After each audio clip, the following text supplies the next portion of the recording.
لقيت بنات بلادي مغربيات، تلاقيتهم في الطريق في الغابه، يعني جايين مغامرين بحياتهم. اقسم بالله العلي العظيم اخوتي لا تلاقيتهم في الغابه. الا كنتي كتفكر باغي تجي لاوروبا، اول حاجه بعدا ديرها سير غير قرا اللغه، سير دير شي كورس وتعلم شي صنعه تما في البلاد. قرا وغامرتي اي هاجرت وغامرت وخطات، راني خطات خطا كبير. وماشي الرياضه والسبور ديالي، اليقين ديالي في الله تعالى عز وجل هو اللي منعني من الموت في الغابات. شفت ماشي واحد الشاب اللي كنت كنفكر في الهجره ولا في اوروبا ولا كنت كنحلم بها نهائيا. عمرك الله يدير سويد الخير والله يهدي ما خلق. خوتي بالنسبه للموضوع ديال الهجره نهضر على نفسي انا الاول شخصيا. هادو بالله ما قولت انا هيثم ابن مدينه فاس، فكرت في الهجره وكان العمر ديالي 31 سنه.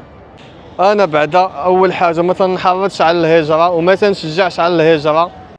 من هنا كنقدم واحد التحيه واحترام وحب متبادل لخويا عبد الاله البدوي من فرنسا وخويا بلال من السويد. خوكم هيثم كذلك يحبكم في الله الذي احببتموه فيه. شكرا بزاف من القلب داك الكلمات الطيبات ديالكم، والله زعما ما ليها مثيل، كتشرح الصدر. تحياتي لك خويا الكبير عبد الاله، ربي يحفظك. بلال الله يحفظ خوتي المسلمين اجمعين. تحيه لكل المتابعين، شكرا جزيلا على الدعم للقناه، والله الا راكم كتفرحوني بالدعم للقناه، وشكرا بزاف. الله يفرحكم والله يسر اموركم. زوينه هاد الايام انايا في هاد البيبلو فين ساكن انا، وبالصدفه لقيتوني كنت في الفيسبوك وطلع لي واحد الفيديو كيتعلق عنده علاقه بهادشي ديال الهجره والناس اللي كيغامروا بحياتهم. قلت علاش لا نمشي نجلس فواحد المكان زويون، يعني نخلي واحد النصيحه وواحد التجربه ديالي زوينه اللي نقدر ننفع بها واحد اخر.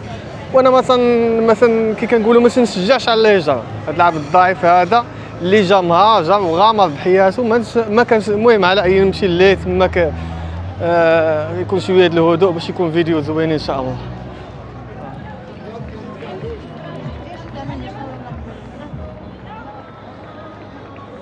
السلام عليكم خوتي خواتاتي، تحياتي لكم، ان شاء الله تكونوا على خير وبخير وفي احسن الاحوال يا ربي امين.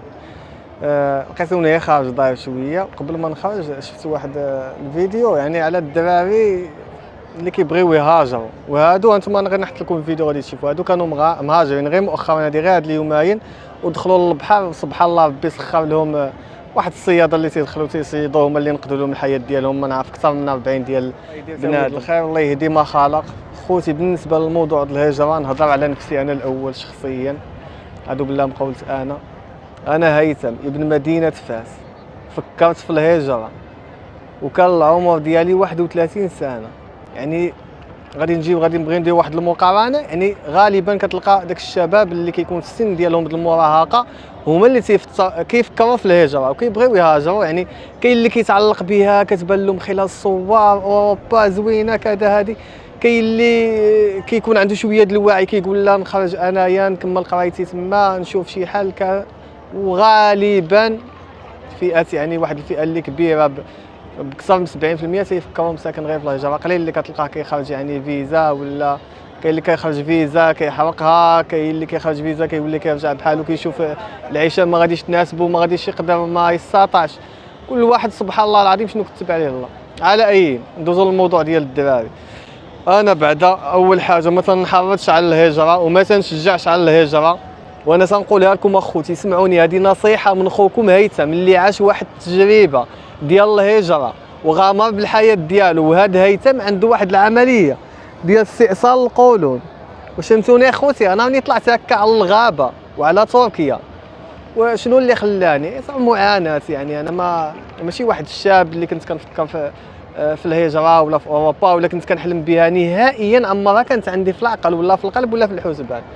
هادشي اللي كاين اخوتي، وبغيت نقول لكم نصيحه اخوتي، يعني ما تلقيوش انفس ديالكم للتهلوكه وتخليو الوالدين ديالكم العائله ديالكم يعني مهولين عليكم. هذه هي النصيحه اللي غادي ننصحكم. وواحد الفيديو شفتو غير مؤخرا انا غادي نخليه لكم، والله الا راه زعما صراحه كيبكي. الدراري صافي تنقذوا بحال اللي في داك الدقيقه 90، ربي سخر لهم داك الصياده مساكن نقذوهم والحمد لله. وانا هاجرت، تقولي لي انت هاجرتي وغامرتي، اي هاجرت وغامرت وخطات. راني خطات خطا كبير.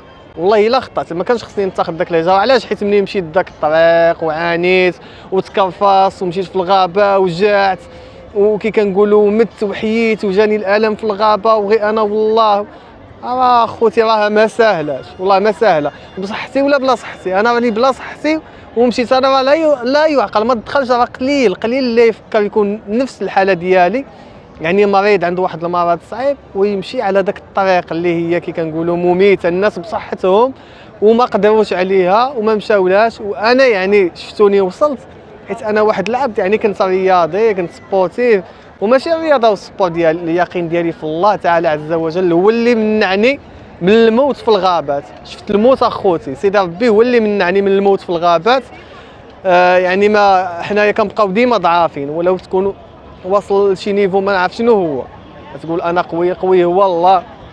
هادشي اللي خلاني نوصل اخوتي انا للغابه. ما زعما كنت غادي ومدعي بالقوه انا رياضي انا سبورتيف كي قلت لكم الناس بصحتهم اللي مات اللي مسكين تقطعت له رجليه كل واحد وشنو وقع له. والله شنقول لك الله يصلح الحال والاحوال. كاين اللي كيفكر في الهجره كيف قلت لكم اثر المعاناه كيف انايا. ولو انني دابا انا هاجرت ووصلت وجيت لهنا زعما شنو لقيت جيت تلقى المعاناه. الا ما كانش عند من جاي تنعس في الزنقه وتقدر تجي ويدخلوك شحال يصوفيوك سيمانه جوج شهر شهرين ولا ما زيرتي كي كنقولوا للجا تلقى راسك في الزنقه ضروري خصك تبني لراسك وتقاتل لراسك. راه حتى حاجه ما كتجي ساهله. وبالنسبه يعني حنايا فكرنا في الهجره كاين اللي كيفكر فيها كيقول نخرج نحسن الوضعيه المعيشيه ديالي ونعاون امي نعاون خوتي. وانا خوتي بالنسبه يعني المعيشه كنت راضي بالمعيشه ديالي في بلادي كنت حامد الله وشاكر يعني واكل شارب كنت محرك كنخرج كانت عندي طبيله الساندويتش كاس كروطات كنت اللهم لك الحمد بخير وعلى خير. كنتحرك ندير التجاره نبيع هنا الحاجه كانت كتبان لي كنديرها. حنا رجال وكنت مريض يعني ماشي مريض راني ناعس مريض وراني محرك اللهم بارك ما عمرني جلست انا اخوتي. سعيد الحمد لله الميمه ديالنا يعني واقفه معنا مازال لحد الان انا وخوتي كي كنقولوا عايشين تحت الحضن ديالها ولله الحمد مازال جا معنا منهم يعني اختي اللي كاين اللي تزوج وكاين اللي مازال ومازالين مع اميمه العزيزه. كيف كذا راكم عارفين الوالده راه غنيه دابا على التعريف راكم توحشوها.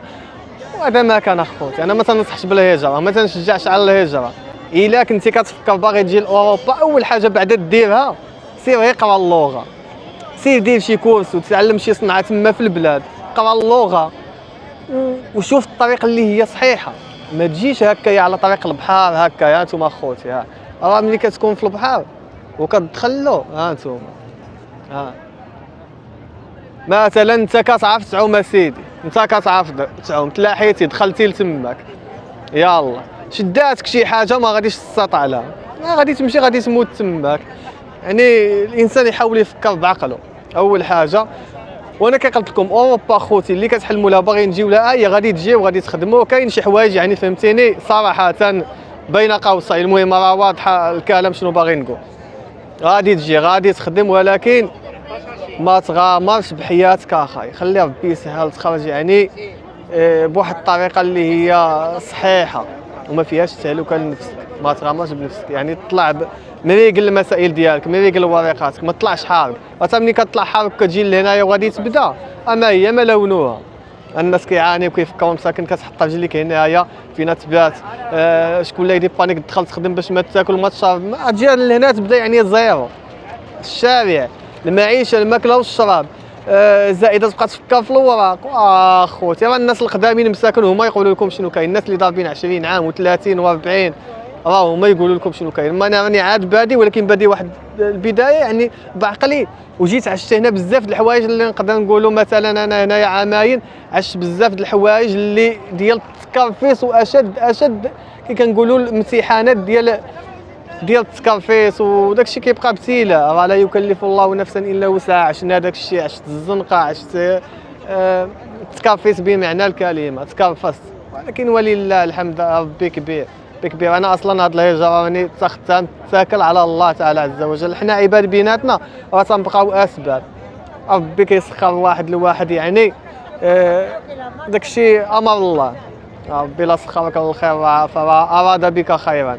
هذا ما كان اخوتي، ونتمنى هذه النصيحه، نصيحتي انا الان في هذا الفيديو هي نصيحه للشباب والشابات، كذلك كنلقاو حتى بنات ديالنا بنات ديالنا مغربيات ولا جزائريات. انا تلاقيت بنات بلادي مغربيات تلاقيتهم في الطريق في الغابه، يعني جايين مغامرين بحياتهم، اقسم بالله العلي العظيم اخوتي لا تلاقيتهم في الغابه، في الغابه ديال تركي اللي كنت شفت فيها الموت تما. انا تصدمت، يعني كنا كنسمعهم كنشوفوهم، تلاقيت بنات خوتي بنات بلادي تلاقيتهم في الغابه. الله يصلح الحال والاحوال، والله يدير سويد الخير للجميع، الله يسهل على الجميع. المهم خويا انا بغيت ندير لكم فكره هنايا في عقلكم ولا اختي، بان راك ما تجيش لهنايا الجنه حاشا لو تمثل، استغفر الله العلي العظيم، راك غادي تجي لهنا غادي تكرفس. يعني حاول تخطط وحاول تفكر مزيان، كي كيقولوا الف تخميمه وتخميمه ولا ضربه بالمقص، تلقى راسك والله يدير سويد الخير للجميع، والله يهدينا ويهدي شباب المسلمين اجمعين. نتمنى هذا الكلام هذا فهمتيني ديالي تسمعوه من القلب، والله يفتح عليكم ويسهل عليكم ويسر اموركم. وهيثم ديما يحبكم في الله، ونولي نقولها ما كنشجعش على الهجره، ما كنشجعش على الهجره. كون كنت كنشجع على الهجره غادي نوض نحكي لكم نقول لكم خوتي واغي طلعوا مهاجرين ولا ما مهاجرينش. وانا شي شباب كي كنقولوا لا تلاقيتهم ولا لاقاني معاهم الله، وبغيت ندوزهم في فيديو كيف الشباب هادو التاليين اللي كانوا دازوا معايا ما شاء الله. واحد الشباب اللي كنت تلاقيتهم غير هنا في البيبلو فين ساكن، زوينين طلعوا حارقين مغامروا بحياتهم، منهم اللي طلع فارمو كامل كل واحد كيفاش طلع.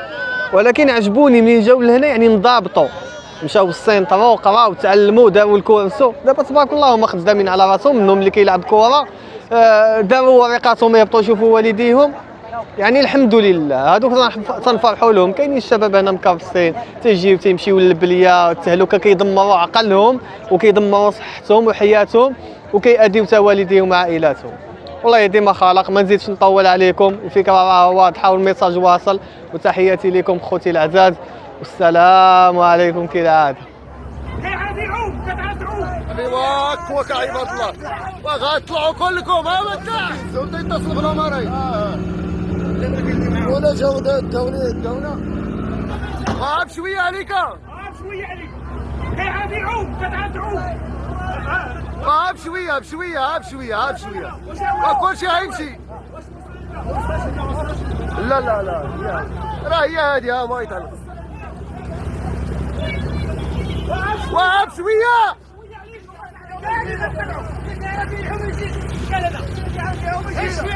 وبشويه وما تلحوش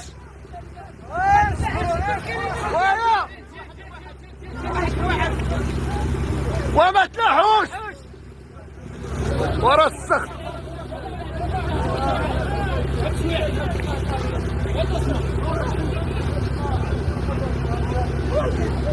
يلا منى يلا منى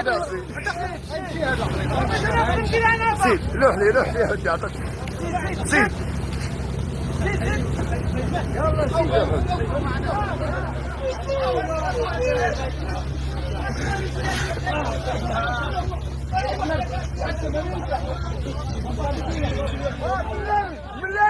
والملالي هرشوية قرية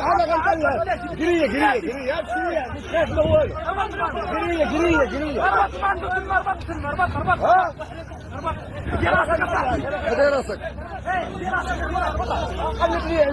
هرشوية عليكم. انتم شدوا تما اربطها في الفلوك اربطها شوية بلاتي اربطها ارى هذاك ادخلها اربط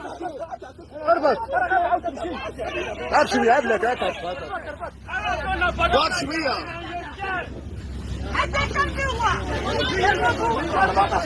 واربط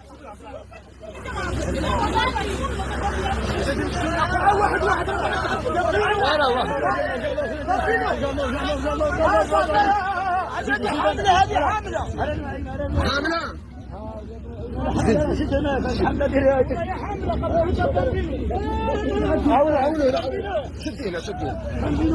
شدي هنا شد معايا هذه بعدين حاملة رخي الخرا